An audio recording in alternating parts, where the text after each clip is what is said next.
Virat Kohli is alongside me. First up, congratulations on your knock today, Virat. How special was that 29th Test match century for you? Yeah, I really enjoyed myself out there. I think I was in the rhythm that I wanted to be in. Started off with a challenging situation, something that I've always looked at as a opportunity for me to stand up for the team.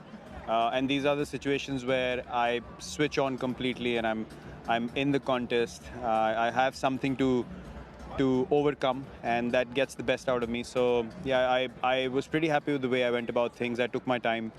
They were bowling pretty decent areas when I walked in, and then as I said, I had to be patient because the ball was getting soft. The surface is quite slow, so and the outfield is slow as well. So the run scoring wasn't as fluent as one would like it to be. But yeah, I had to do the hard yards, and because of all these factors, it was very satisfying.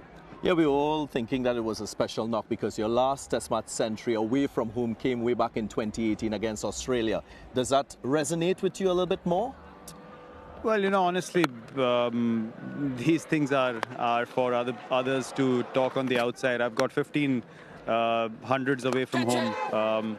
It's not quite a bad record that I've got more away from home than at home.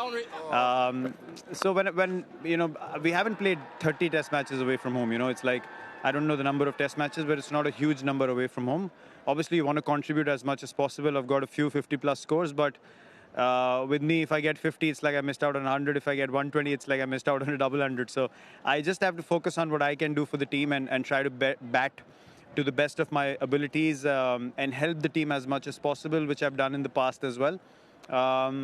Look, these stats and milestones and all those kind of things, as I said, if I do it in a situation where the team needs me, for me, that's more special than just ticking the numbers, because honestly, that's going to mean nothing in 15, 20 years' time. It's what impact you left on the field, which is more special to me and to the team as well.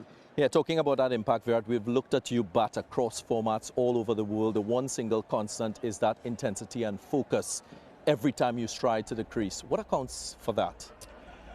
Well, firstly, I was very grateful that I got to play 500 games for India. It's something that I never imagined, but I think it's just hard work. I live every day of my life like I'm an individual athlete. I look after myself, training-wise, recovery, sleep, physio sessions, my diet, most importantly. So it's the commitment that you give towards the sport that you're playing, then you start getting the results as well.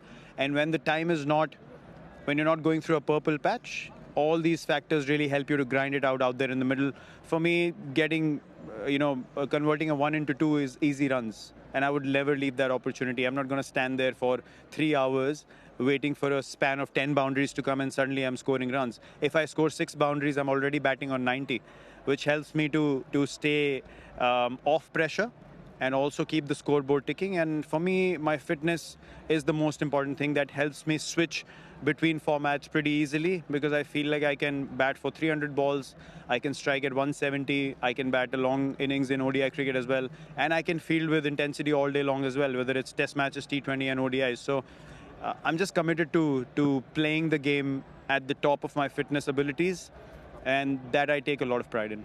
You mentioned your 500th international match for India. Also, this is the 100th match between West Indies and India. What accounts for that sense of occasion?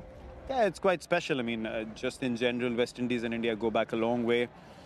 Getting to 100 Test matches is a great feat in itself, and coincidentally, my 500th game for India as well. So, yeah, extra special occasion for me, and I got a century as well. So I couldn't have asked for a better start to the Test match. And as I said, I was able to help the team, which is a more special thing for me. You seem to have a love affair with the Queen's Park Oval here in Port of Spain. This is your 4th international century at this ground. What do you enjoy about Queen's Park Oval and playing at this venue? I think firstly, there's a lot of history attached to this ground. You can sense it when you walk in, when you're going upstairs in the dining room to eat as well. You can see all those years of hard, tough cricket having been played here. The crowd love their cricket here as well. So I've always enjoyed the atmosphere in the stadium. Every time we come to West Indies, Antigua and this place are my favorite venues to play in. And I've really enjoyed myself batting out there in both these venues. And it's just like how Adelaide Oval for me in Australia is one of the favorite grounds in the world for me. Just because purely the atmosphere, Bullring, Johannesburg, again, a stadium that I love playing in. So a few stadiums you walk in, you feel like you're at home, and I think this venue for me in the West Indies is one of them. And finally, looking towards day 3, tough day on the field expected? Yeah, of course. I mean, as I said, it's a slow surface. If West Indies continue to bat with composure and stay patient, we'll have to stay patient as well. I don't think wickets are going to be, easy to get in bunches. But if we apply enough pressure, we'll get wickets periodically, which will keep us on top in this game. I think the second innings will be more challenging with the bat. So if we can stay in the game and keep the scoring rate down and put enough pressure on the batters, then hopefully we can induce some mistakes, and we'll definitely have to grind it out and work hard and see where the second innings goes. Well, Virat, thanks for your time. Well played today, and all the very best for the rest of this test. Cheers, Darren. Cheers.